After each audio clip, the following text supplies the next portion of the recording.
Hi, my name is Chris, and this is my friend Jess here. Hey, this is Jess. How's it going? And we're going to talk about paintings. So why don't you kick us off? All right. Well, Chris, I'm actually going to show three, but I'm going to start out with the first one. This one is titled El Jaleo. And I want to know, what do you see in this picture? I see people dancing. There's a big contrast between light and dark. Yes, exactly. Actually, you know what? On this painting, Sargent actually used some of his techniques that he was taught by Carlos Duran. Not only him, but like I said, Diego Velázquez. Diego Velázquez was a big influence in his painting and his studies. So right here, when you look at this painting, like you said, there's a lot of contrast between light and darks, and that's what actually kind of brings out the figures in this painting. The lighting in the bottom. You see the lighting? Mm-hmm. And you can just see that there's a lot of light coming from the bottom, and you can see some of the shadows in the back with the with the musicians in the back as well. And obviously, the focus on this. What do you think it is? I think the focus is on the woman in the front. Exactly, and you can just see some of the lights, some of the cast shadows, and even some of the highlights on her dress, throughout the whole thing. And you can just feel like the movement throughout as she dances. And Sargent was actually influenced with this scene, and when he was studying for the painting and depiction of this painting. So lighting plays a big role on this painting, and you can just tell throughout the whole thing that some of the shadows, even in the back, most of the lighting is what defines the whole picture. And what are your next painting or paintings you have to show us? The second one I want to show is entitled "The Daughters of Edward Darley," and this was painting. This was painting in 1882. This was done a year later after the one we just talked about. And I just want to ask you, what can you see, or what pops out of this specific image? What do you see? I see that there's 4 children, okay, and only 3 of them are looking at the camera. Okay. And I wanna look at another one, and this one's just a contrast and compare. And this other one is done by Diego Velázquez. And do you remember what I said about Diego Velázquez and his relationship with Sargent? Yeah, that he got a lot of his work and that they look very similar. Yes, exactly. And can you see any similarities between these two paintings? Yeah, in Darley's painting, I see children, and in the Velázquez one, there's also children. Very similar, looking at the camera. 3 of them are, and then 1 of them is not. Yes, I mean, both of them, if we start off with the shape of the painting, they're both really squares. Yeah. And there's a lot of darkness in the back, if you look at them both, With Sargent's, you can see the 2 girls in the back, and one of them kind of like gets lost in between that vase. And on Velázquez, you have this. You don't see that much of a darkness, but you can kind of point out some of the figures in the back. But he was really influenced by Velázquez. And when we look at these, there's a lot of space on Sargent's, and compared to Velázquez has a little bit more going on. And on the painting with these 4 girls, on the painting of Sargent, you can see that most of the girls are a little bit scattered. Can you notice that? Mm-hmm. And he kind of wanted to bring out an attention to, kind of equal attention to all of them. So even though there's 2 in the back, he was kind of like, his composition on this was a little bit different. And many people pointed that out, that it wasn't like a normal composition when you painted portraits of figures. So this was another painting that brought attention to Sargent, and a lot of people look back at his painting, and specifically this one, and you can see the similarities in comparisons with that of Velázquez. And how about this last painting you've prepared for us, Madame X? Yes, actually, you know what? The name of this lady here is Madame Pierre Gertrude, and I just want to touch a little bit on what she is and what she represented. If you look at her now, I mean, you can see, she's actually, back in the time, this was considered really, striking painting. Not just the painting, but her. And I don't know, do you see kind of like a classy side to her? Yeah. I also see like a scary, naughty side.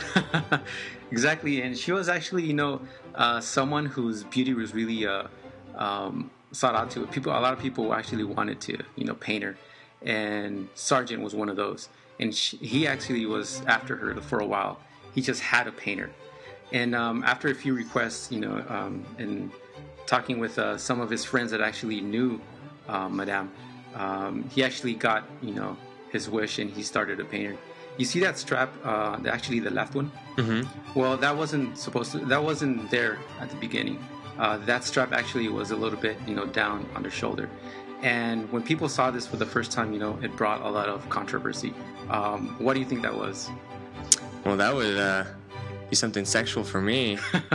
And I mean, you see that now, and is that like a big deal if you see someone like that, with that strap a little bit, lower than the other one? No, not really. I mean, it seems almost normal. Exactly. And well, back then, most of the women that had high rankings, or not high rankings, but that were looked at as beautiful and modest, didn't show as much. And you can see here that you can see a lot of flesh, right? Mm-hmm. Well, back in that time, a lot of people were really dressed up more and more conservatively, obviously. And this was the first time, some people saw something like this. And Sargent actually wanted to make this painting like the painting that would boost him up, with the elite. And it actually did the contrary, because a lot of people started to talk about and give bad reviews and just bad comments about this painting. And even at her color of her skin, do you see something kind of like pale looking skin? Yeah, she's very, very white. Exactly. A lot of people actually pointed to that she looked a little bit kind of like dead, Mm-hmm. So when most of the skin tone that painted were painting was a little bit more, vividly and lively, and this one just looks super pale. She needs some sun. But this painting, brought a lot of attention to Sargent, and it wasn't the kind of attention he wanted. And after this, a lot of people didn't look at Sargent the same anymore, and even her, they just thought of her a little bit more, like you said, risque. Mm-hmm. And so it kind of, blew on Sargent's face, and this wasn't what he wanted. Madame's mother actually demanded Sargent to place that strap back in place, so he did. So, and after he showed this, and the first time he showed two others, he didn't show it after a while. After a few years, it just went inside closed doors, and he never showed it. But these are just a few paintings I wanted to share. Some of Diego Velázquez's comparisons with Sargent, because since the beginning, Sargent was really influenced by Velázquez and his master, right? The one he was painting with, his teacher, Carlos Duran, was the one that pointed to Velázquez when he was under his wing. But yeah, just a few paintings that I wanted to look at and talk about, and hopefully we learn a little bit. Hey Chris, now that we're done looking at mine, I think you have a painting that you want to show us? Yeah, my painting is done by John Singleton Copley. It is entitled Watson and the Shark. What stands out to you in this picture, Jess? Well, it looks really super busy. I see a lot going on. It kind of has this dramatic feel and kind of heroic as well. But I see a shark, man trying to save this man who is completely nude. And yeah, it just looks like there's a lot going on. Do you want to explain what's happening?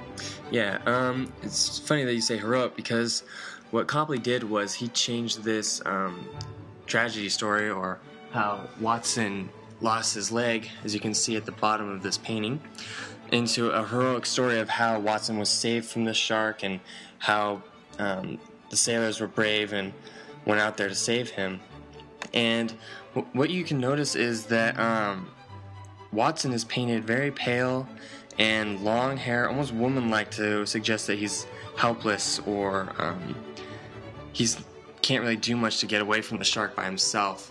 And you have also the sailors in the boat. They all are expressing different emotions. You can see Watson has fear in his eyes, and some of the sailors on the boat have concern, and they know that he's probably going to die. But then there's the man at the head of the boat, where he has this spear that's about to plunge into the shark and save Watson for sure. But we also have that sense of suspense that where the man at the head of the boat has not yet plunged the spear into the shark, and the people in the boat have not yet saved Watson from the shark. and the shark has not yet eaten him. So it's like this scenario that hasn't really been finished and leaves you hanging almost. Suspense. Yeah, I can see that. You know what it reminds me of? When you look at some of those trailers movies and they just cut, but they kind of like you said, they leave you hanging. So I can totally see this because you don't know if he's actually gonna spear the heck out of that head of the shark or if he actually saved, the man in the water. So I can totally see that. That's exactly right. Suspense.